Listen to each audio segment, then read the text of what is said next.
All right, let's get rolling here. Thanks, everybody, for calling in and coming in physical form. I would suggest we take the minutes for approval out of order and start with the transportation. Liz, thank you so much for being here tonight, talking to us. Well, thank you for having me. Just in case you don't know, I'm Liz Oltman. I'm the transportation engineer for the city.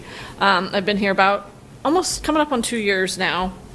And Catherine asked me to come and just touch base with you about some of the things that I'm doing in the city, along with the planning and development department, engineering, DPW, just some different people all through the city to try and, make it a little bit more friendly to alternate modes of transportation besides a vehicle. So we have, before I came, the city invested in the Go Lowell bike and pedestrian plan. That's part of the impetus for the new transportation sections in the new city master plan. So what we are doing right now is just trying to pick away at that document. It went about 90% for a bicycle route throughout the city. We need to take that into like a real, map of where we want bikes to have facilities. In the short term, in the next year or so, we will be working with the state through a MassWorks grant and down at Acre Crossing to put a two-way bicycle lane on Merrimack Street. And then it'll end here at City Hall through a plan with the LRTA. And then basically the city will work to figure out striping or something in between the two projects to make it a long two-way bike corridor, but to try and eventually extend it to UMass Lowell in that direction. But we're that's a good chunk of real estate and a good chunk of area. We have, let's see, our next thought is then how to connect different places to our new shared use paths on Thorndike Street. So that is also a central corridor that then we have to spread out from there. State guidance is no longer being able to just paint a stripe on the road and say that's a bike lane that's 4 feet wide, go have fun. Bike lanes need to be either physically separated by height or by a buffer. So that it requires more room. So then we start getting into roads like, you said it came in on Westford Street, right? We would lose a lot of parking if we actually put the proper bike lanes on Westford Street, same on Chelmsford Street. So we have to try and either balance. Right. So it's already pretty narrow. So just identifying those corridors, and if it's not a corridor, can we make some of the residential streets more bike friendly, or bike plaza, not a plaza, but like a bike route, I guess. So people in vehicles expect bicycles to be on that route and sharing the road with them.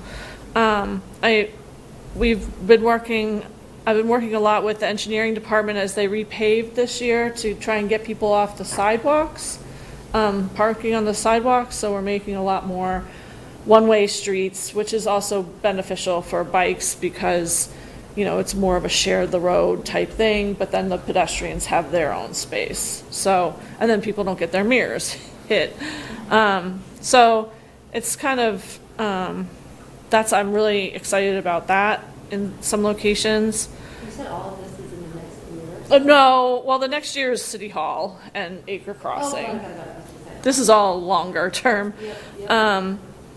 We did a preliminary study on Andover Street, speaking about spines, to basically reassess that whole corridor to narrow it down and provide a bike facility there. In the next budget is some money to get us through design or to partial design to then hopefully get on the state transportation improvement program, which would give us the money to construct it. We're talking multiple millions of dollars to do anything on Andover Street, which the city will never be able to afford with everything else. So we need to get the backing of the state funding. But that isn't a long-term plan. We did get a grant from the Safe Routes to School program for the Stocklosa Middle School to address School Street. And the preliminary plan there is a shared use path along School Street, basically connecting Cambodia Town to the Stocklosa over that MassDOT bridge. So that's also a 4 to 5 year process through the state, but that's state design, state built. So that was a really excellent partnership between the school and the city and UMass Lowell's. Yeah. It's a really wide sidewalk, essentially. Okay, so like for bikes and walking? Yep. But it's separated by curb, so it's up at the sidewalk level. Yeah. So it's, you don't need quite as much width, but it's more comfortable for everybody to be together. Yeah. If you have an 8 or 9 foot sidewalk, or shared use path, it's called. We're considering applying for funding through a new federal grant called Active Transportation Infrastructure Improvement Program. It's ATIP.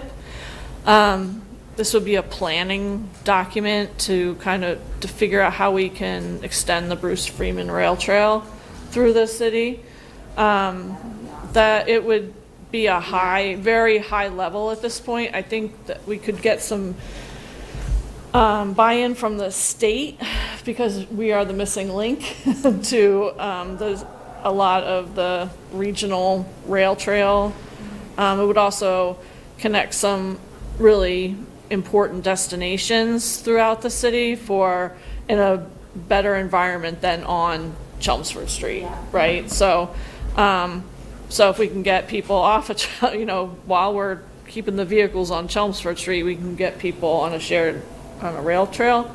Also long-term plan.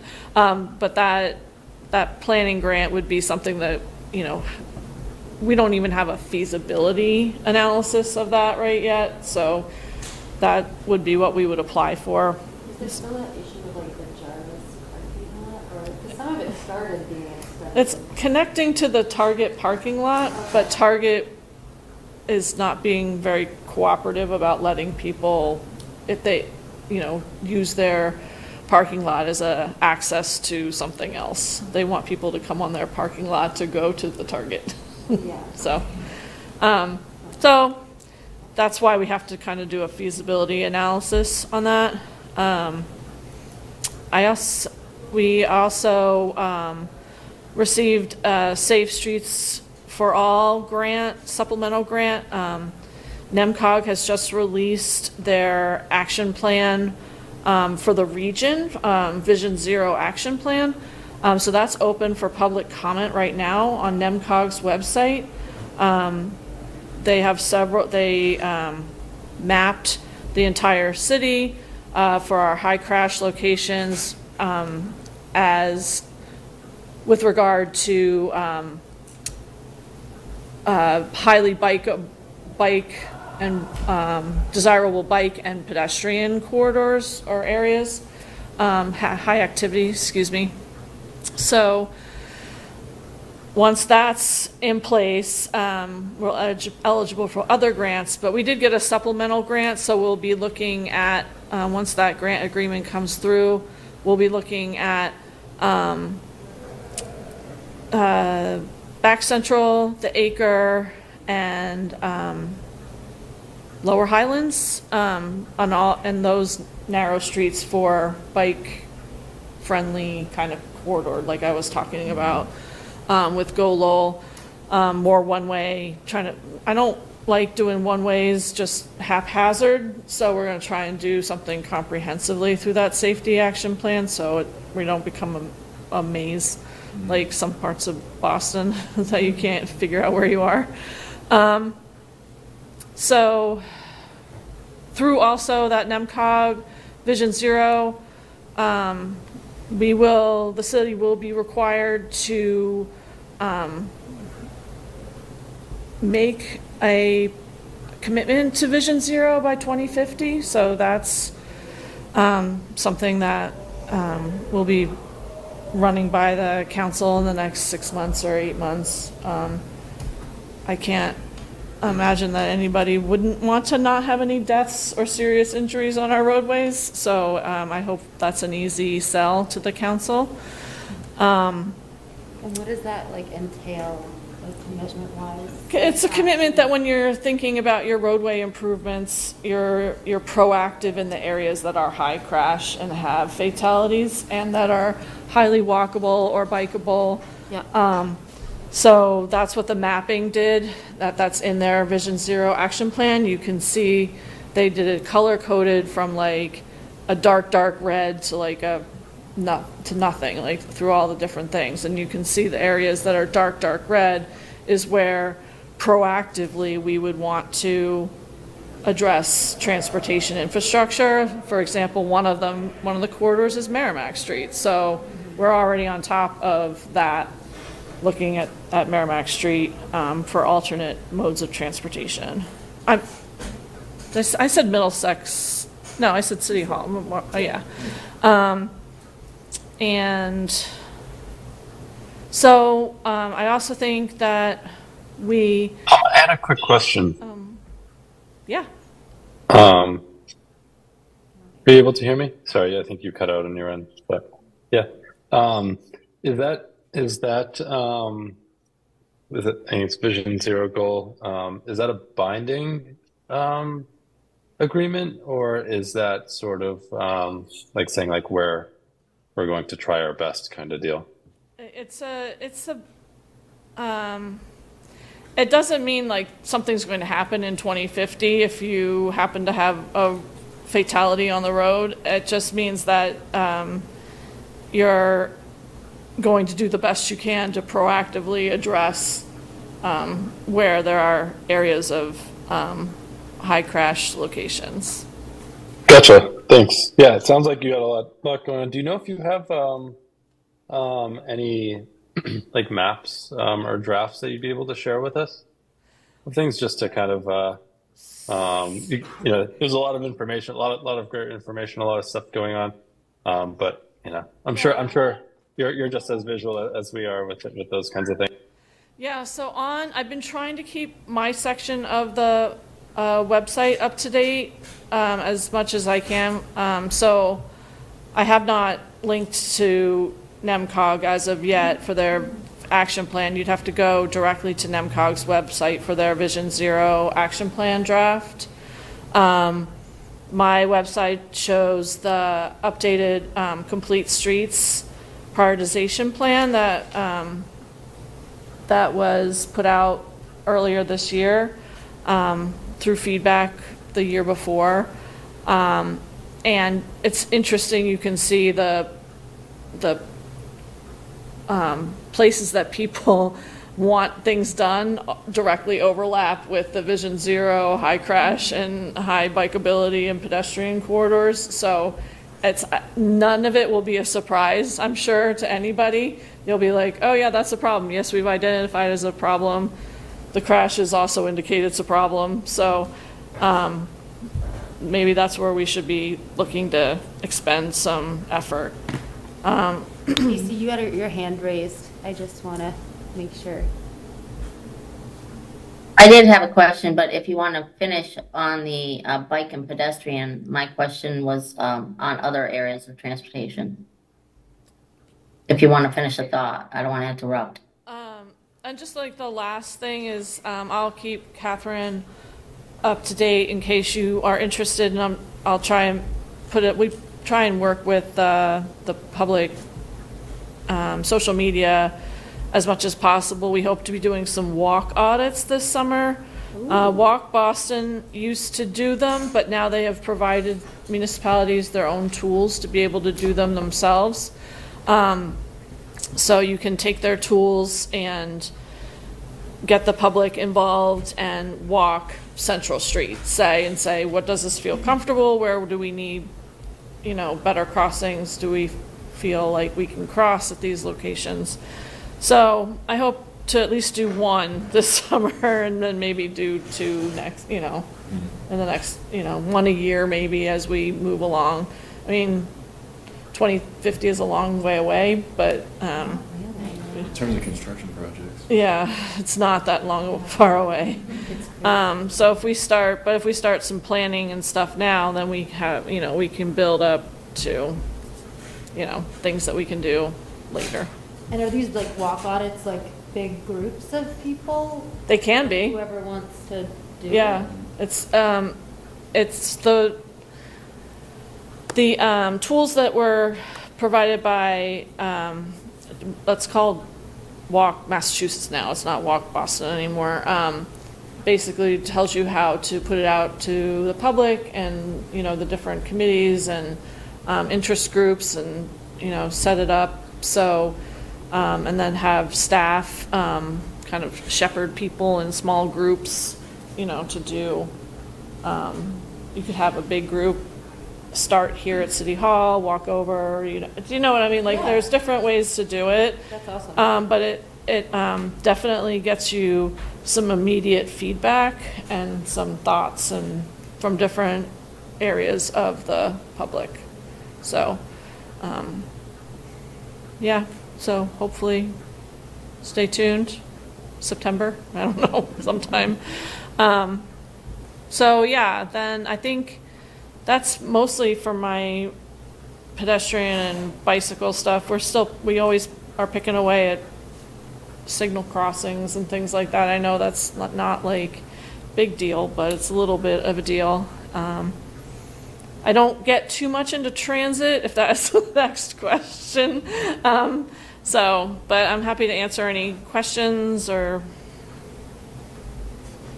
sure, I got a few questions, if that's okay. Sure. All right. So my questions are, I've written down a bunch. So the first thing was like, we were looking at the bicycle friendly community application. And I think that takes a pretty holistic view, encompasses things like most of the things you were talking about are engineering, kind of long-term construction projects, revisions of streets, etc. But this one also would include like, how do we do the evaluation of the, what are we seeing in terms of bike and pedestrian counts and places like that, which should be part of this. Education, encouragement, enforcement. It will capture things like, like are the Lowell PD out there on their bikes patrolling, or are they not? Or like we're doing some type of work in the elementary schools with education, or so there's a little bit more of a larger view there, and it's just really trying to get a sense of where we are currently with a lot of those things within the city. Do you have any thoughts on that? Have you were able to look at the application? I looked at the application. It's like 90 pages long, and I didn't really have the bandwidth to try and do it for this year, since I don't think that we would be successful at this. So it is something to take a look at the metrics in there to try and maybe as we go along see what metrics we can check off or keep track of in the next couple. So even if it's definitely not going to be this year. Yeah. But if it's not next year, the year after, like it's worth looking at the metrics that are in there and seeing if we can strive to any of those. Okay. I guess, thanks. My next question was kind of like, I see a lot of spots where again, you were talking about like very much larger, bigger picture projects. In terms of the smaller, kind of low-hanging fruit, or just like smaller barriers in the way of like in one specific spot, you mentioned like the traffic light intersections. What's the best way? How does that stuff get addressed?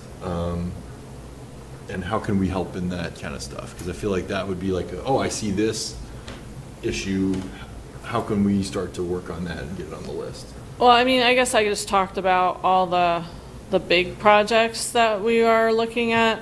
I'm looking at, MassDOT has a small program that they're coming into gateway cities to look at their intersections for those low-hanging fruits.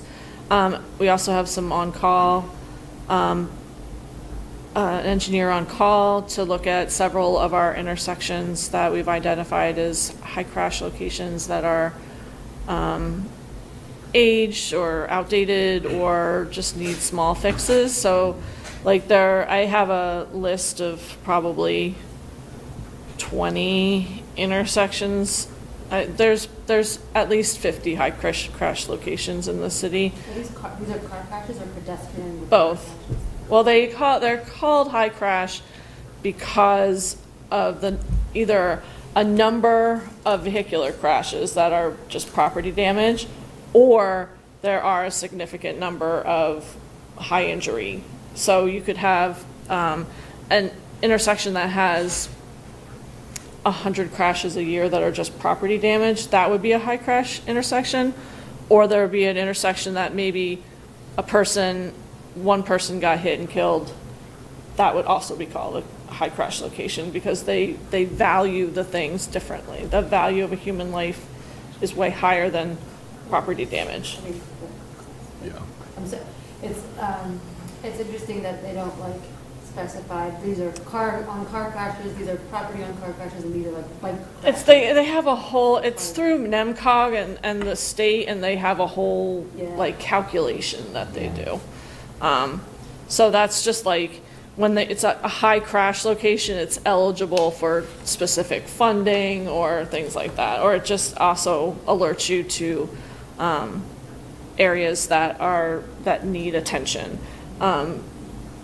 Because if you have a lot of car crashes at an intersection, when you go there as a pedestrian, it still feels not safe, right? Because there's just it's not because hitting other cars, right, yeah. So we do pick away at little things all the time. Like that's stuff that we do. Like I guess I just feel like that's my day-to-day job. These are bigger things that we try to plan for in the future. So I'm sorry, go ahead. No, if you want to finish your thought, I'm sorry. I have a question, but I don't want to interrupt. Go ahead. Well, my question had to do, and I think I mentioned this to Jay a short while ago. I have a couple questions, but the first one was, I know you don't want to discuss vehicular traffic, but I've noticed that a lot of the new pavement going down, the road top is black, or it's a asphalt, dark asphalt. And we did a heat island study, and we found that areas where this road is being paved dark could have used some sort of a more reflective concrete or a road top system, like I don't know, there's several different kinds we can use now that they are acceptable in the code. The more green concrete. Does that ring a bell? I don't know what we already have for contracts, and we are already obliged to use what we have said we would do with whoever the contractors are, if they already order the material. But if going forward, if we can consider that as well. I mean, that's something that we could talk with the engineering department about, but I know there's a balance between cost and material and what we're trying to get done in the city. So I don't know the budget that the engineering department does the paving. So their standard, that's a city standard that they use. I don't know if she's even considered alternate types of pavement. So it's something we can certainly ask her. Okay, that would definitely be my my question is how much can we moving forward to switch our paving? Because I think, especially in the areas identified as heat islands, it would really be a long-term beneficial. That Yeah. feeds into like the Lowell forward plan, like municipal vulnerability, preparedness, resiliency, stuff like that, I would imagine. Yeah, I just don't know enough about pavement to tell you. Me neither. To tell you what the answer is. I don't know the answer to that question. Also, I know you were talking about possible funding for the rail trails, and I know that the Office of Environmental Affairs has grants out there right now for rail trails for gateway cities. And I think Lowell's considered a gateway city, is it not? Yes. So I don't know, there's that. I would find out more information if you're interested. I could try and get it. And the other thing you mentioned really quickly, the LRTP, are we on the LRTP, and do you know for which years? Because I think we just had a meeting and they said that there was a lot of projects funded for 2027 and 2028, which are getting pushed to 2029.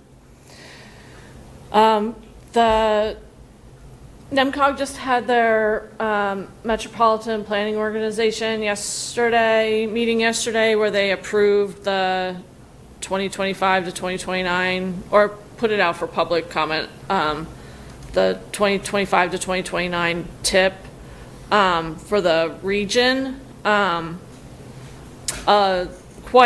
You can see in there that quite a lot of money is being spent in Lowell, but I would note that it's mostly the Rourke Bridge replacement. Okay, So- that's it. Thank you. Yeah. Oh, just adding on to AC's, is there somebody that, is there a specific contact that maybe AC or somebody else would be able to reach out to kind of try and get some answers on the pavement questions? Not necessarily that obviously that anything would happen, but just I guess for our knowledge as far as where things stand. I know that their contracts are set for this year. I don't know if that's something that they would be able to consider for next year. But I don't think that there's anything that can change for this year. Not saying anything for this year, but just like who would be the contact person to try to get some more information as far as what what their plans are long term. Cormac, I just put a link in the chat. This is Jay Mason speaking from the EPA about cool pavement and lighter colored paving materials. It's become widespread in the industry that this is a direction that reduces heat island effect. And in a city like Lowell, where we have so much of our area as impervious surface, it's a concept that needs to be looked at yesterday. So I think we want to try to get this going through the transportation department to the engineers as quickly as possible, so that there's an understanding of, hey, there's a new way of doing this, and we need to be on board with this if we want to have a sustainable city. I'll do some research and I'll get back to Catherine. I was going to say the engineer's office is also under DPW, which is the same division that the sustainability is under. And so it's something that can be taken more directly to see what limitations are, what possibilities are. And so thank you for bringing it to our attention, and I can follow up on that. I keep forgetting that you're in DPW. Yeah. Is transportation is its own department, I'm guessing? I'm in the DPD. I'm in the Planning and Development Group. Got it. Okay, but still, you probably work very closely together, I would. Well, we're next to each other. Okay, because I was noticing in the Lowell Forward Plan, sustainability is the steward for a lot of the reduction in GHG emissions in transportation, so it would make sense. I'm glad you sit next to each other. We are always trying to break down silos within city government. Love that. Love that. And speaking of just, I just wanted to see if, is there like a name of a person that would be a good be a good person to reach out to get some more information? I think it's something that things like that are things that are made at a more organizational level. And so I don't think it's necessarily something that the Sustainability Council would directly reach out to staff. It's really more of kind of the Sustainability Council. I think it's a good idea kind of channeling it through if that's something the body, and it sounds like there's consensus that this is something worth considering, and I agree with that. And I think that that's something that we can kind of channel through the appropriate kind of channels within city government. So yeah, I mean, but even like within the lens of like you said, breaking down silos, it's often much more beneficial to just have a simple phone call between two people to, you know, if AC is really interested in it, just to have, you know, a 5-minute phone call with somebody that's in the engineering department to I think to the try and only understand a little bit more.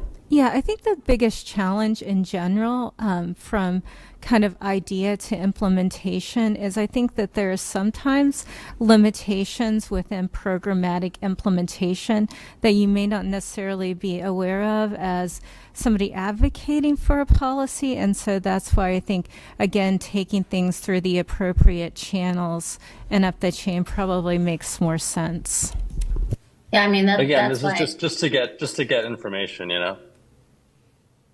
No, yeah, I think that's why I was understanding. That's why I said I don't know if if the contractor already bought the material. There's no way they're going to switch gears in the middle. But going forward, and I am just advocating. I know there's logistics and contracts and whatnot that can't be changed as of now. So I'm sure we'll hear more about it if they do switch to it. So, but yeah, I mean, if Cormac wants to get with me and we'll go through some more research papers if you like that stuff. I do. So do we need to... Research papers are always appreciated.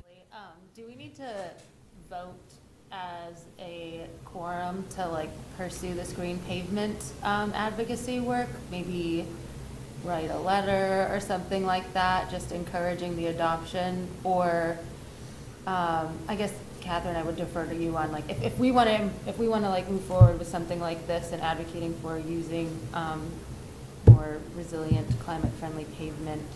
What would you suggest?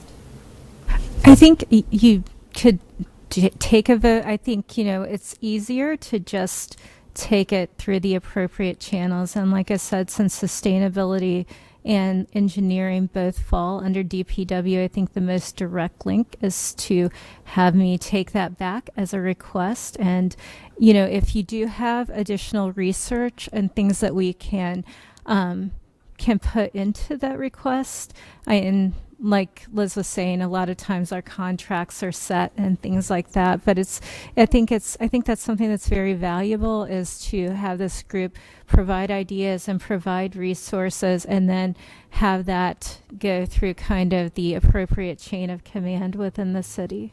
Okay. So we'll put together like a formal request and cite some sources to make it as easy as possible for you.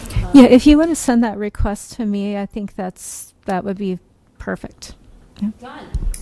AC, that's all you. No, I'm kidding. We'll all work together on that. But maybe you take the lead because you know the most.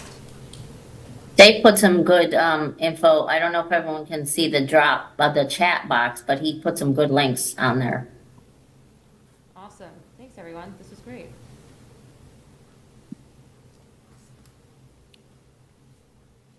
I need to run, but I'm happy to answer any more questions. I have one very quick one. Sure. The City Hall, I'm so bad at street names, connecting road to, I think you said that you were working with LRTA Merrimack? on? Yeah. Right in here? Yeah. Does that, thanks. Does that connect to this train station, or will it eventually? We'll be missing a link between Merrimack and the start of the Thorndike Street. Yeah.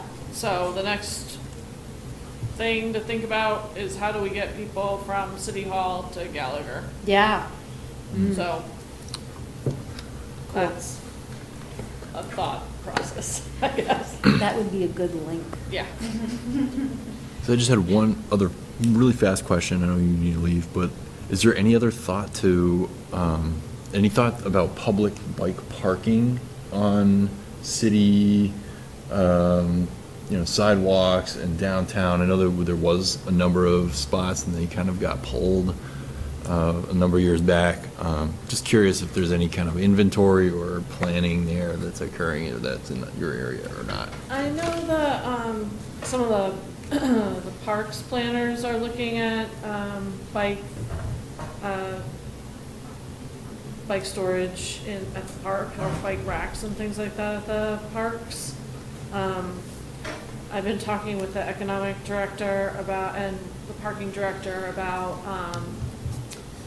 looking at our curbsides downtown, like the loading zones and all that kind of stuff. Like, are we effectively using our curbs downtown?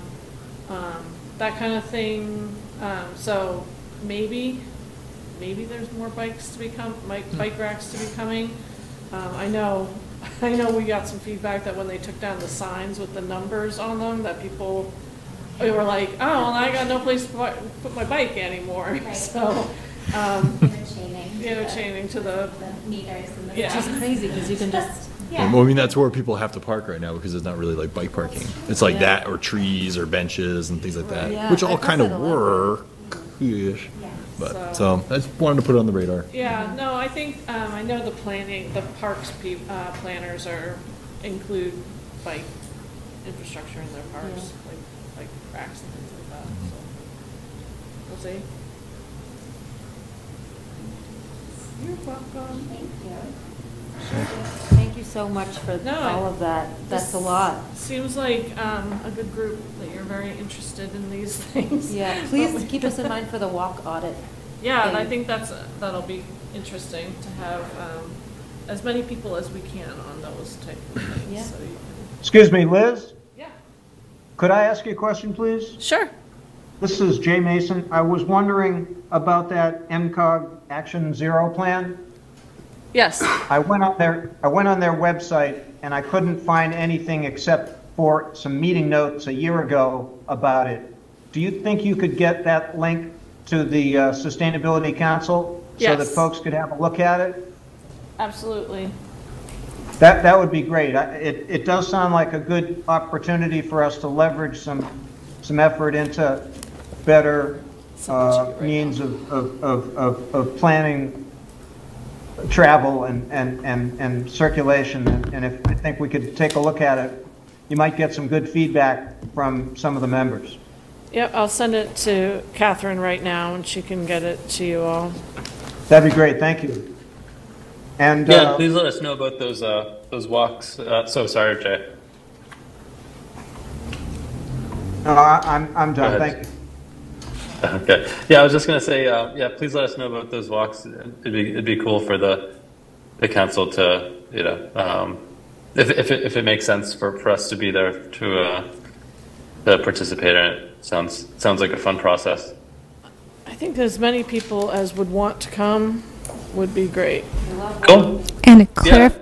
Please just send a link to the group or to Catherine. Can I just us, clarify?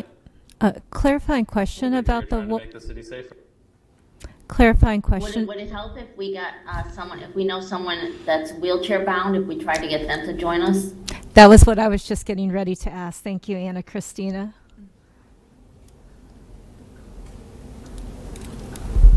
There you go.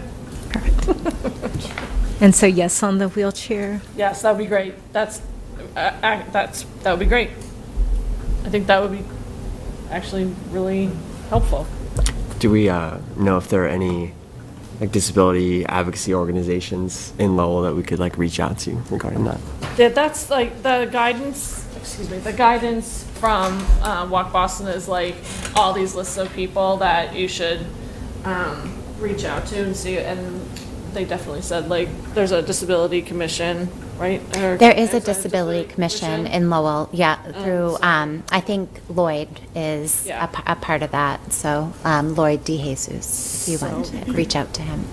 So yeah, so we would reach out to all of city staff and all the different various boards and commissions and see who wanted to come. So, Not since the pandemic, I don't really wear high heels, but I can tell you many a times that I've walked from like City Hall to the office or something, the heel has gone through like a sewer grate or something. So maybe somebody with really high heels. That's who is. awesome. Take turns. I'll definitely let you know. I'll do that.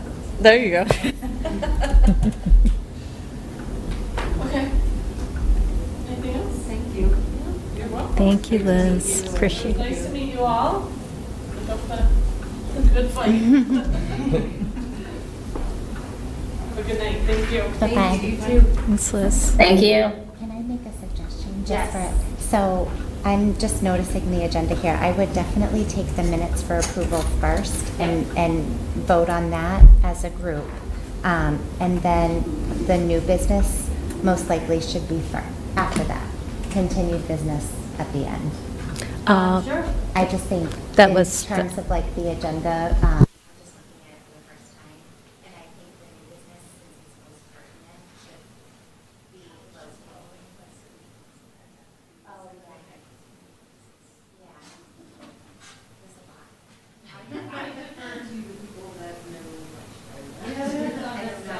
I just think. One quick one might be the budget request. If you could make that, and then, so we'll do the minutes, budget request, and then new business. Does that make sense? Yeah, and I was going to say, actually, even on the continued business, a lot of that is really more a summary, which is, in a lot of cases, is no update or things like that. And it's just really more for the benefit of the members that weren't able to be here at the last meeting, but it's much more truncated. But however, the Sustainability Council wants to order this. Like I said, I was cheating off a city council thing where there were things that were continued from the previous meeting and they took those before the new business. So that was That kind of is the- absolutely fine with me. Yeah. However, like I said, I'm here just listening, but I was just trying to understand that. But that sounds great. I think that's Yeah, Sure. no, I agree, the new business makes more sense. So does everybody want to just review the meeting minutes from the last two meetings? I guess it's only official members that are voting on it, but, so I am very impressed at the detail in these, holy moly. As someone that has taken minutes before for meetings, I'm really really. I read through them, and if anyone wants to make a motion after they review, go for it. We need a motion to vote to approve the April minutes. Yes, please.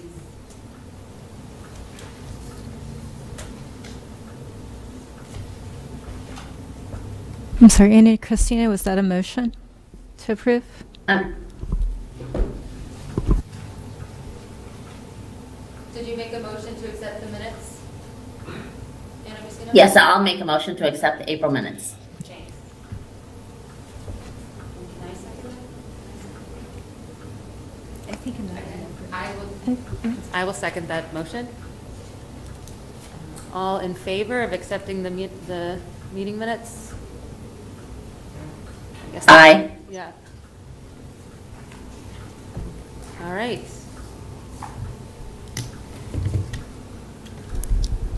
We have accepted the meeting minutes. Congratulations. All right, so I think the only thing that might possibly have an update is the budget request for FY 2025. I think the last meeting, Catherine, you thought you might have an update for in late May, and now here we are. So I do not actually have an update on specific line items within the budget. What I can tell you, we had heard your requests and it went into the larger kind of budgetary things. As somebody who doesn't manage all the budgets and know exactly where the line items are. I can't tell you specifically where you can find it in the budget or if it's been approved, but it's something that as we move into budget hearings in the beginning of June, we should have a better idea of that. But I know that Commissioner St. Cyr is already here. I don't know if he has any additional insight into the process. Honestly, I can just echo what you said, Catherine. I think we'd have to wait until it goes through the council and it's finalized, before we put out bad information by chance, so. So it's been put together and submitted. Correct. So I guess my question is, do we have a budget in what was submitted? So as a line item, I don't have a recollection that way. It was basically, our ask was put together. It goes through a fairly long process of determining where the monies will be able to come from, how do we cover it. I'm sorry, we're having a hard time hearing. Could you repeat that, please, Paul? Bring your mic closer to you. So basically, it's kind of a long process that starts back in January that we're working through. I don't think that it's really appropriate for me to try and make a comment on which direction it could possibly go until we get to the final budget, which will happen after we get through the hearings and all of that coming into early June. So I think maybe at the next meeting we'd be able to give a better answer, a more accurate answer. Okay. Sorry, go ahead. I have a little question of order, how that works. So is that, did you all write up a proposal? Is that what happened? And then it goes through kind of, Catherine, you were mentioning the chains within the city government, and then it goes to the city council to vote on? Is that just so I can get a picture of kind of what's going on? That's fairly accurate, actually. So the requests funnel their way together, and it works their way eventually through the finance division and the administration, taking in kind of all counts of and directions that the city has to go in, and what resources are available, and what they can apply in which directions. Then eventually, it makes its way, for presentation with the council and review and public hearing, and then frankly, they're able to go through and determine and make their changes as we get into that process in the coming weeks. So, great, thank you. Sure. I guess since it's a little uncertain at this point, which is totally fair, I'm curious, is it appropriate for members of the council to, because they're soliciting feedback on the budget beginning, I guess, yesterday. Is it appropriate for us to just advocate for a budget for ourselves as part of the collection of feedback from the city budget process? What's going to get us the budget? I think I would probably defer to Melissa, who has managed more boards, or Paul, who has gone through the budget process more thoroughly. And I know, though, that I don't know if anybody's watched the budget hearings in the past, but it's a process, so. I can take this. So I know the next budget meeting is June 4th, and it is through the city council. It's a public meeting, so you would absolutely be able to speak on it, on any of the items that are on the budget that evening, but you would have to go through the clerk's office, which you've done. Yeah. Cool. Yeah. So if anyone wants to advocate for a budget, that's the way to do it. I'll try to do that and show up. Budgets reflect values, so. Jay's got his hand up. What's that? Jay has his hand up. Oh, sorry. Go ahead, Jay. Thank you. Yeah, I'm sorry. I couldn't hear what was going on. I guess I'm wondering, just basically, does the Sustainability Department advocate for a budget for the Sustainability Council? And I believe the answer that Melissa provided, because like I said, I'm pretty new to board, so I don't know how this has worked in the past, but the budget hearing is on June 4th, the first budget hearing, and she indicated that if the members, as members of Lowell, if you want to register with the clerk's office to speak on any item in the budget, that's something that can be done. Oh, no, I think what Jay was asking is if the Sustainability Department advocated on our behalf for a budget. Right, Jay? So you mean in terms of getting the request into the budget, or do you mean in terms of testifying at the, yes, we did advocate for having a line item for that, but it's not really appropriate for staff to necessarily get up there and say, you need to fund this particular item and things like that. Oh, okay, so And just the line item. the request was put in. I don't know where it will end up in the final Great. thing, so. Okay. That's what we were asking. Well, thank you for that. That's great. Just out of curiosity, has the council had a budget before? We had a $1,500 budget for a few years.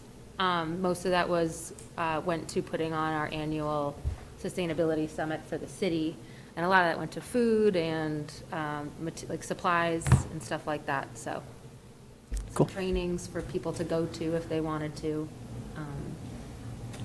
Awesome. I think the case for a budget is really easy to make. The leverage that the Sustainability Council can effect on a network of outside and inside players in the environmental community and governments. You know, we have run, for example, summits each year. Last year we ran a summit. We spent $700, which would have been, you know, a third of our $2,000 budget if we had it. And that would have been nice because we would have not had to come out of pocket to make that expense on behalf of the city. You've got people here who have been volunteers, some of which for 16 years, and to come out of pocket for several $100s and not get any reimbursement is difficult. So I think having a budget not only allows things like the summit to occur, but it also provides for an opportunity for honorarium, for folks to come in and speak to the council, to speak to the city, and for doing things like conferences and seminars where we can get better educated about things like light colored pavement and provide a better support and voice for the city moving forward with sustainable planning ideas. Thank you. I would also point out, though, that like everything else in the city budget, you know, if you were successful in getting a line item and a budget there, you still can't just kind of spend the funds wherever, whenever. There's still kind of a process of going through, getting requisitions, purchase orders, approvals of things, having vendors, you know, into the system and things like that. So I just wanted to throw that in there. Like I said, it's always the fun thing about city government and being part of city boards is that the impact you can make can be very significant. The challenge is there's always a process to everything. So I just wanted to throw that in there. All right, so no group trip to the Grand Canyon for 20 days off of $1,500. I paid on my own. Darn it. Okay. And I hate to ask this, but since Commissioner St. Cyr is here, the request for, I think it was Jay's reimbursement from last year, I think is like denied or in limbo. Is there any way we can have it not denied somehow? We weren't sure why it was denied and there was no real feedback, I guess. Might be something that you could email me about Oh, and we can figure out. Yeah, because I definitely think that would be like an offline conversation. I'm sure that there's. Well, I can give you a little bit of the history. I know that the reimbursement request was put in through the channels, and I know that that came back as a denied, that particular expense was denied. I don't know if it was because of one of those things where, you know, there was kind of not things being set up in standard ways and things like that, but I just know that that was one of the things that we found out. But I know that a lot of the times when things are rejected, purchase order requests, reimbursement requests, we don't necessarily have insight into what that looks like. But I know that I did get that clarification. So. Yeah, there's definitely a process to, like Catherine described, and I think if it could have been a number of different issues that came up. So if you've already looked into it, I can certainly take a look at it. We can talk about it together and Okay. I'm happy to provide you what insight I have on that in terms of timelines and other things I like think that would be great. We'll take it offline, and hopefully it was just a crossing a T or dotting an I and easy fix, hopefully. So, great, I appreciate that, thank you. All right, let's keep it moving. The next thing is quorum rules and new members. I don't know how, I know we could really. Let me ask a question. Did you want me to just, because like I said, a lot of these continued business items are simple, either no update or, just updating those that weren't able to be at the last meeting. Would you want to keep those kind of in order? I know communications, follow-up, Facebook, website. I don't have any specific updates on that, but I think, Melissa, you might have had something to speak to regarding that. And I do just want to also point out that I apologize for even bringing up changing things around. Let's just keep it the way it is. I'm sorry.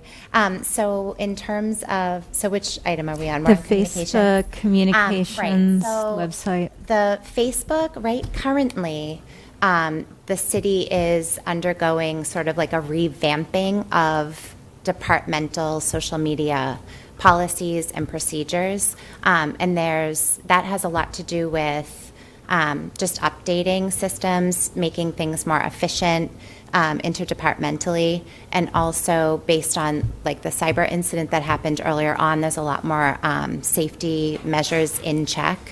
So currently, we are not issuing any new Facebook to any departments or boards, and I know that this council has a Facebook, which is fine. If there's any questions about how to maintain it or manage it, myself and Diandra Silk are part of the communications team, and we work in conjunction with MIS on all of the social media questions, concerns, policies that come up. So if there's anything in terms of that you might need, you can reach out to me or to Diandra. One of the other things I want to point out is that I think this council is one of the few outside councils that are connected to the city as temporary. You're considered like a temporary, even though you're volunteers, a temporary employee once you've applied for the position and then signed, there's a technology waiver and policy paperwork that goes through once you become a member. So there are some things that we would most likely have to talk about because there's so many safety issues now with the current climate, politically, socially, privacy issues. Diandra Silk, our communications director, just sat in on a webinar and learned a lot of there's liability issues, I guess, the best way to say it, on whoever runs the Facebook page. If you post something, if you delete a comment, if you hide somebody's comment, you might be running the risk of going against their First Amendment rights. So there's a lot of it's tricky, is what I'm trying to say, when it comes to Facebook and the management of it. And because you're an extension of the city of Lowell, it's part of our revamping of the policies. You just have to be really careful. So should we do like a training, or how can we make sure we're doing? Yeah, I think that's part of it, right? So, well, and it wouldn't just be the city; it would be whoever posts it. Yep. So that's the other tricky situation. If it's your own private Facebook, you can do whatever you want, but because you're connected to the city and its extension of the city, then it falls on the city and also on yourself, whoever posts or deletes or hides comments or whatever. So that is part of the revamping that we're trying to do, is come up with some trainings that would help the boards sort of maintain. And like I said, you're one of, I think, 2 other boards out of the 35 that we have that have a Facebook. So it would be really helpful, I think, for whoever's running it to maybe have a training, or to sit with Diandra and I just to go over some of those kind of things that you might not even realize. Like, I didn't know. We were talking about it the other day after her webinar, and there's a lot that needs to be, you have to be careful. Yeah, I think we'd be open to, I can't post on it because I don't have permissions, but, because I think Sophie Mortimer still runs the page. Oh, and that's another thing too. If who is running it? Sophie Mortimer is the admin. She is currently? Yeah. So we're trying to fix that whole thing. All right, because, yeah, she would, She was a city employee. okay. Yeah, so we're trying to fix that, but I know Jay has access, Cormac has access. Pretty much what we use the page for is like, here's a new law that came out on green vehicles, and like, here's like a group that did a bike Cambridge from Newport or whatever it is. And then we also use it to spread the word about the Sustainability Summit, which is like Right. a big thing. And Okay. one of our main charter, like one of our main functions is advocacy for sustainability in the city, engaging residents and people that care about this stuff, kind of spreading the word about city initiatives, like a lot of the energy efficiency, amazing work that the city's doing. So to have the ability to have a Facebook page is something we like.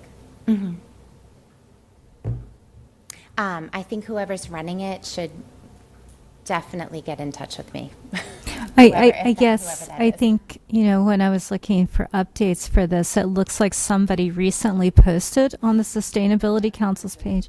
Cormac did. Okay, so I think probably, and I would defer to Melissa, I think probably we need to figure out who has access to the page, and probably need to make sure we definitely get those people trained up. And I don't know if you have any kind of guidance around who and has access and how and all that stuff, Right. but I think that might be a would follow-up. so helpful if Cormac, if you can get in touch with Ezoff, but if, Yeah, please, yeah. We should probably all look at it, because I Yeah. sent it to him to post, and other people, like, we want people to find cool stuff and send it. So if you want to send us a webinar, we can promise to take it and give you three good things we learned from it to prove that we watched it or something. Yeah, I think we will definitely have to have a conversation about that, so Yeah. we can do that, for sure. Awesome. I was going to say, I can provide some quick updates on the other things, and I think if it's okay with the body, I can also combine some of the continued business with the new business, because they're same things, just for different months.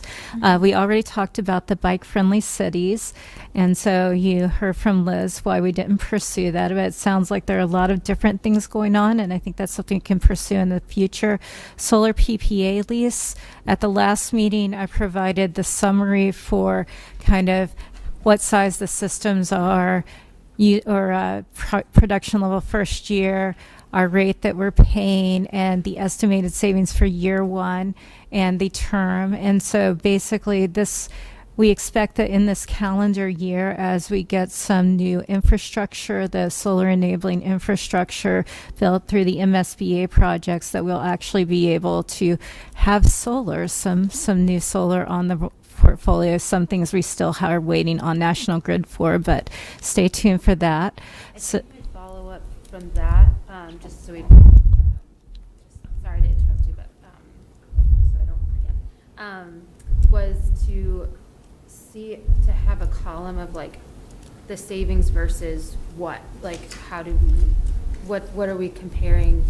The way that the savings are calculated is on an individual site level. Different things have different prices because they're in different rate classes. They have different supply contracts. So all of those things will go into what the actual rate that we pay is. And I think I looked at the numbers, and it does vary significantly across our portfolio. I think some of the lowest rates that we have are around the 14, 15 cents range. The highest rates are around 25-cent range. Like I said, that really varies depending on a lot of factors.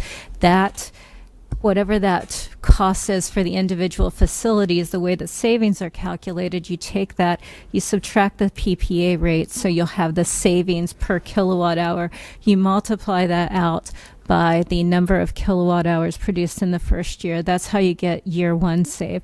The term savings is actually calculated based on escalating costs of energy, because we know the price of energy does not go down, it goes up on an annual basis. It also factors in a degradation factor, because solar panels, as they get older, they become less efficient. And so that's how all those numbers were calculated. So you took it versus like the current rate. Like an average left.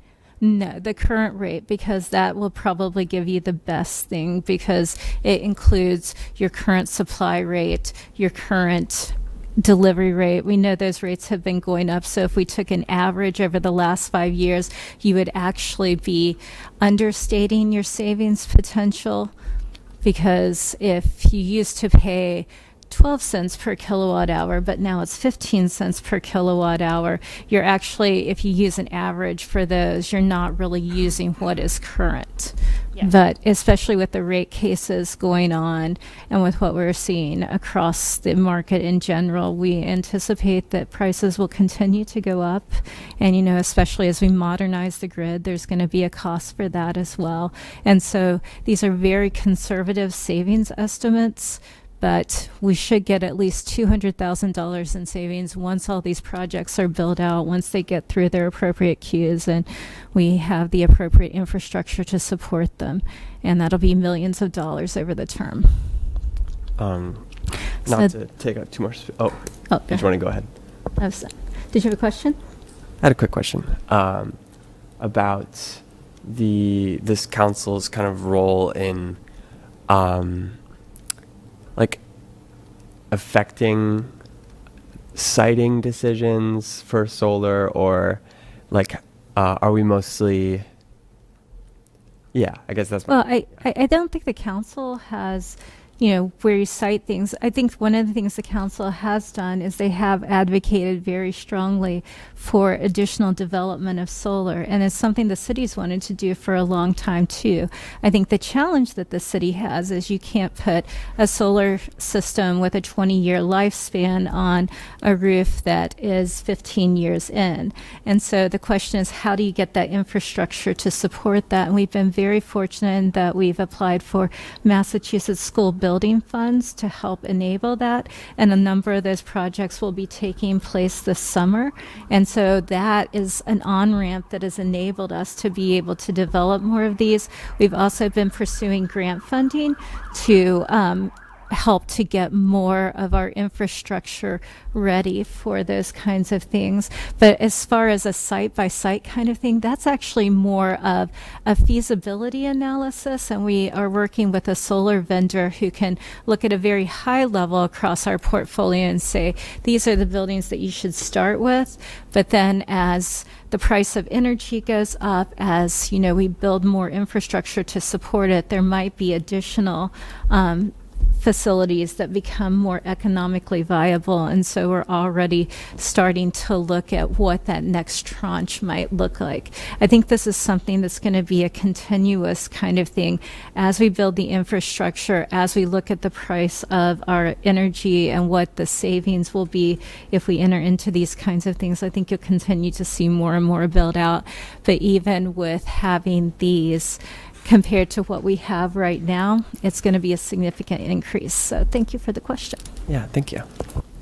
So the Lowell Forward Plan, we had also included in your packet the large goals. What I think I would actually recommend on this one is that it can get pretty in-depth in terms of our overall goals and our overall metrics. So my recommendation would be to set aside a time where you have significant time within the meeting to just discuss this item, because it's so far-reaching and it touches so many different areas. I feel like that would be the more productive conversation. The Lowell Forward Plan, like just focus. I love that idea. Yeah. That's a great idea. Status of community choice aggregation. We do have executable. Oh, sorry, go ahead. Can we just do that on the June meeting? That sounds fantastic. All right, let's do it. Okay. The status of the community choice aggregation, we do have executable pricing. It was very favorable compared to other communities around us.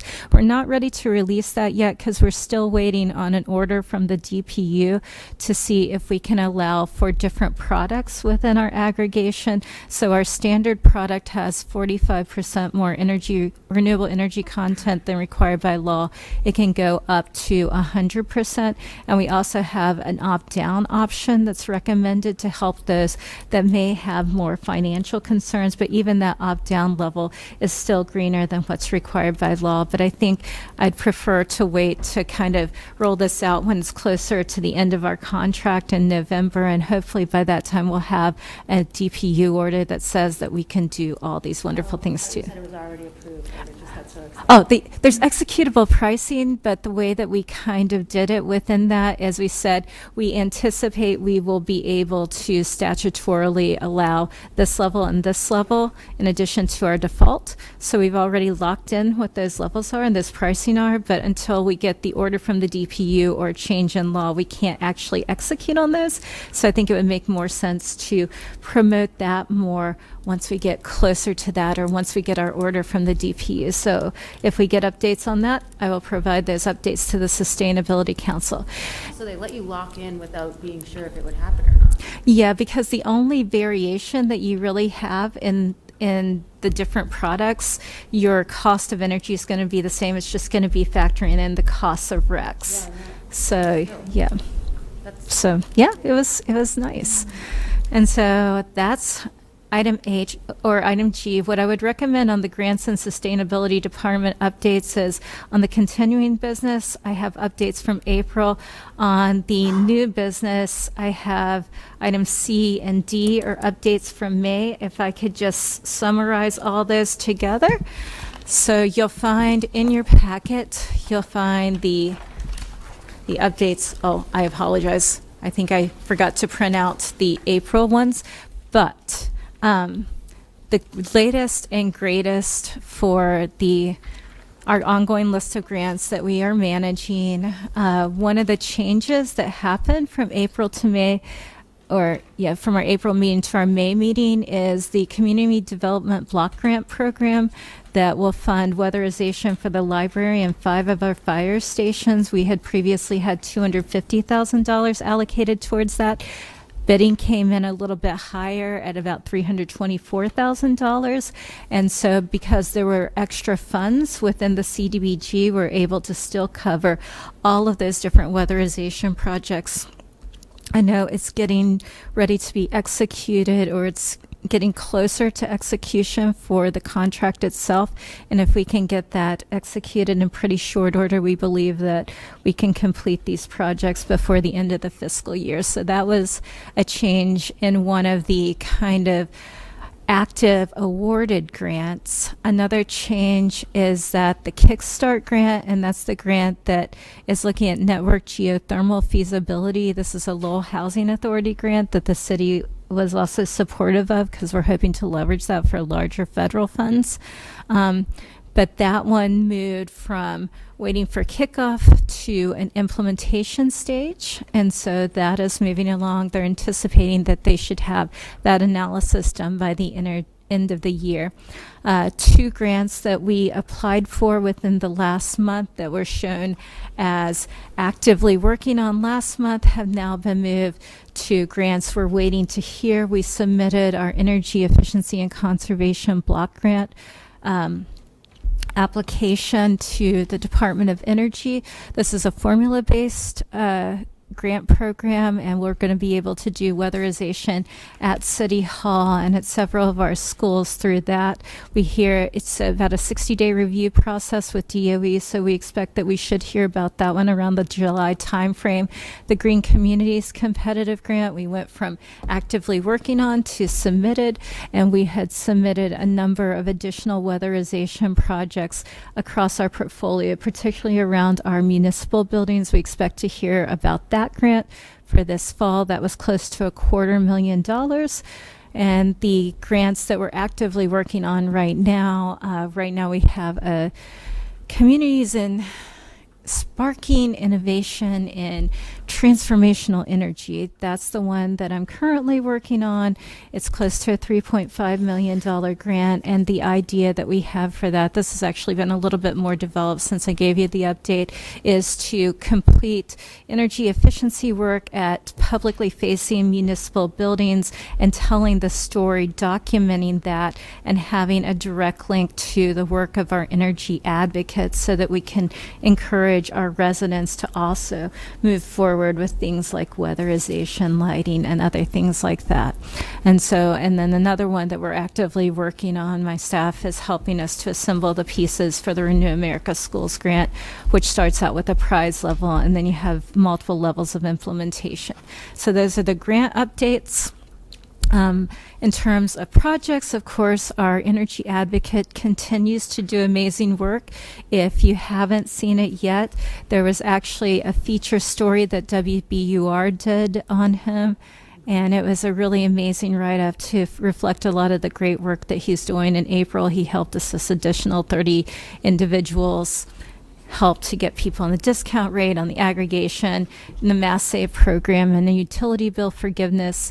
In terms of energy efficiency projects, we continue moving forward. We completed installation of LEDs at the Pine School. We have contracts executed to do additional LEDs at Merkland and Lincoln, and weatherization at the Butler Middle School and the Freshman Academy. When you say weatherization, Uh-huh. what is that? What kind? So that's a very broad kind of term, and it depends on the building. So all of our buildings were audited to see what it is, but it's basically any kind of measure that kind of keeps the outside from coming in. Oh, no, I know what weatherization Yeah. is. Like, is it? It depends. Specific details on, like, It- was it insulation? Was It depends on the building. Some buildings, it does include insulation. I know particularly around our fire stations, you had that kind of need. With a lot of our schools and our municipal buildings, it's actually a greater need for air sealing because there are areas of infiltration. I think at the Freshman Academy, I think there's also, or maybe it's Butler, I can't remember which. It's a different scope of work that's very specific to the building, but I think there are also things like UV kinds of films that you can put on there to keep the sun from penetrating too much and heating the space too much. So it's very building by building specific, but the idea is to continue to reduce our energy use. And so hopefully, I think weatherization is one of those things we're putting a big emphasis on because it's an enabling technology towards decarbonization. And so, and I know that there are a lot of really good incentives around that now, so we are really trying to hit that hard. Congrats on that story, NWBUR. So cool. I have a question about that. The measuring the referrals to the Mass Save program. Is there any sort of like additional detail, like following up, like what did those people implement through the Mass Save program with that connection that they're making with the Energy Advocate? So for those kinds of things, those are stories that we're actively trying to collect, and some of those stories were what went into the WBUR story. But I think it, again, depends on the person. And so the metrics that I provide you each month about the assistance our Energy Advocate gives, those are people that he's actually met with one-to-one.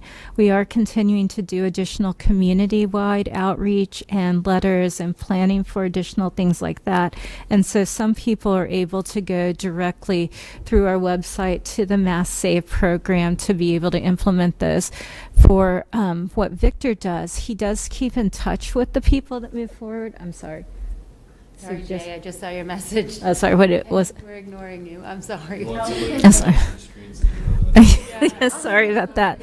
Yeah, but he is also starting to follow up with clients to see what their experience has been. He's created an exit interview to see if there are ways that we can optimize, either how we do our job as a city, or even, I think what we're really getting a lot of feedback from is the Mass Save program in general. How easy is it to access? What are the barriers? What additional things need to be covered? And we're providing that input directly to the vendor for the sponsors of Mass Save to hopefully improve the process going forward. But I think the thing that's really cool about the work that he's done is I think it's something like 95% of the people that he's helped one-to-one have never participated in the Mass Save program before, and in many cases were not even aware of it. And so it's really phenomenal. That's awesome. Jay, I'm sorry. You have a question? Yes, thank you. Two questions, actually. What's the status of solar on the high school? And is the city in a position to consider a triage approach to cooling centers as we approach the hot weather? I imagine that we have, one, maybe two cooling centers now? Is there any strategy available or process in place to increase our ability to keep people cool in the summertime? Yeah, so on the first question, the solar on the high school, that particular project was sent to an impact study, so the utility has up to 45 days to provide a ruling as to what it would take to interconnect there. We anticipate that we'll be able to get that ruling around the June timeframe. So hopefully by the next time we meet, I'll have very good news on that front. And then in the meantime, we've had our solar vendor working directly with those that are in the high school that are finishing the completion of the freshman academy, the new freshman academy building piece of it, so that we can seamlessly, once that building gets turned over to the city, we can start to go in behind that. And so hopefully we should have those online by the end of the year. In terms of cooling centers, I think that's definitely something that is a need that we know that we are looking to me, at least speaking from my perspective. I think it's one of those things that, you know, there are different levels of reliability that you have to have, and then access and things like that. But what we found historically is that the cooling center at the senior center has not necessarily been utilized as much. And so it's something that, you know, we know that we can have that, at least feel fairly confident we could still utilize that as a cooling center as the temperatures kind of warrant that to be open.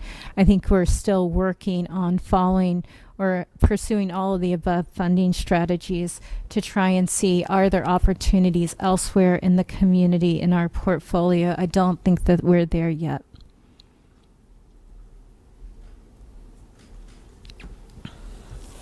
Well, in the interest of time, there's 3 minutes left, but AC does have her hand up, so do you have a question? Well, I had two things.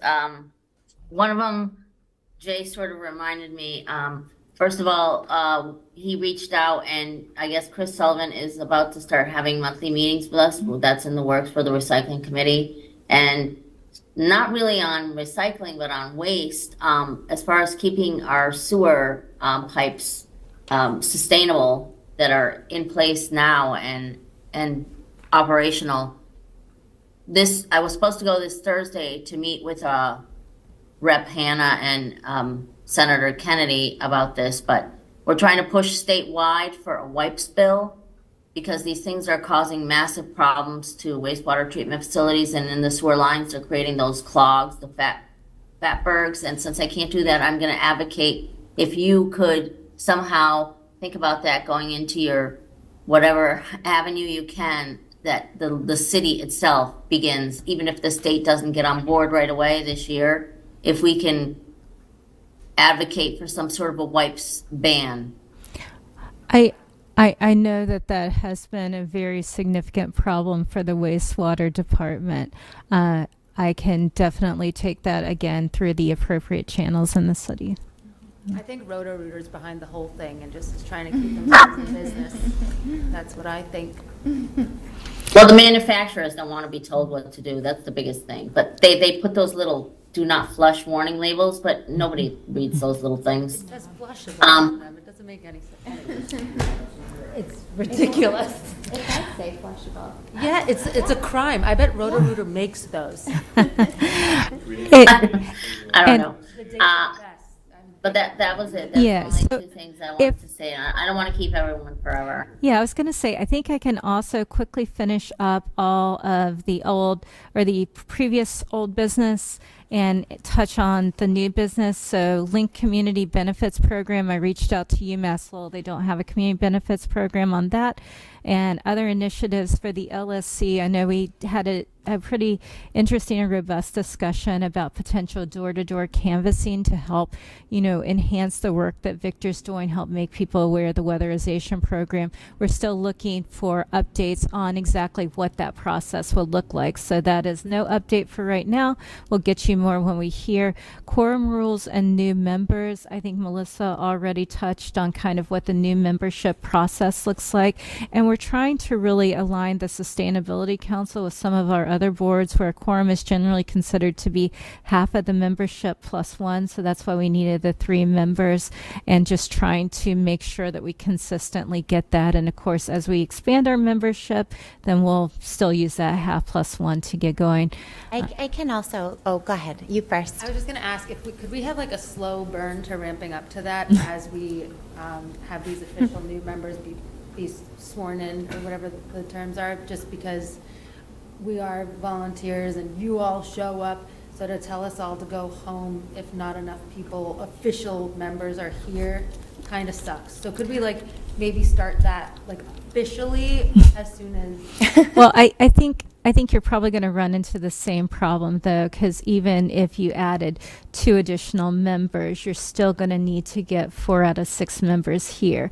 And so that still would be challenging. I think the reason that you should really put this to the next meeting is you see how much of this meeting was just what we went over last meeting. And so I think it's something that's really to try and be respectful of everyone's time. But I think as people, and if it may be that maybe particularly in the summertime, if people don't think that, if people's vacation schedules kind of overlap, maybe it makes sense to not meet during that month. I mean, I would definitely, leave it up to the body. But, we really do appreciate your volunteerism, and we really are trying to make these boards to be more functional. So that was all I had on there. I can speak to that too, just for a moment, because I'm not sure if I was able to really explain the full process to everybody. But the way that the application process works is online. There is on the city website, there is a job opportunity page for the boards and commissions, and there's a link to the application. So once you apply and send in your resume and a cover letter, that goes through HR and then gets sent to myself and the city manager. And then that has to go, once that's approved, it goes through the council. And so currently, one of the holdups was, we're in the middle of budget season, and the city council agenda, is also planned out, and things have to get in ahead of time. So, for instance, if we were to move you through like the manager approval process, it then goes to the city council, and city council is currently just about ready to go bi-weekly for the summer. So it's really important for anybody that's interested, people that are listening, watching, if you're interested in applying, you need to go to the city website first, fill out that application, send your resume. That's like step 1. And then once that happens, the rest of the process can follow. So I think just for myself, my process was the J recruited, and I was like, all right, cool, and I sent a letter and a resume to him and Catherine. I think I missed the application on the website, so that might also be part of the issue. And I do know, I also have to say, just, there's also been a revamping of the boards and commission process. Our director of HR retired a few months ago, and that transition process has taken a little bit of time, and it's back on track, I think. So I can say that I have seen your resume, and I know I have it. If anybody else is interested and would like to apply, I would need that too. So for me, don't go back to the website and apply. So he's good. He's already submitted. You're good. You're good. You're good. And you just need a letter from. Yeah, yes, and anybody else that's interested. Okay. Yeah. Alrighty. Yeah. Did I cover everything? I can't remember. Yeah, I think the only 2 agenda items are semi-annual meetings with the city manager's office. I know that you probably want to, I know that request has been made. I know a time hasn't been set yet, so I think that's another no updates. Yep. And then if anybody has any upcoming events, and I think we will have made it through the agenda. Beautiful. Thanks for having me. This was great. Thank you for. This is really interesting. So amazing, and you guys are a great board. I mean, this is very active, very interested. Yeah. Love it. Thank you for being here. We have a motion to adjourn. AC, I guess it's you. Motion to adjourn? Motion to adjourn. Okay, great. Well, thanks, everyone. Mark, Thank you. Bye. Good night. Good night. For your weekend, by the way.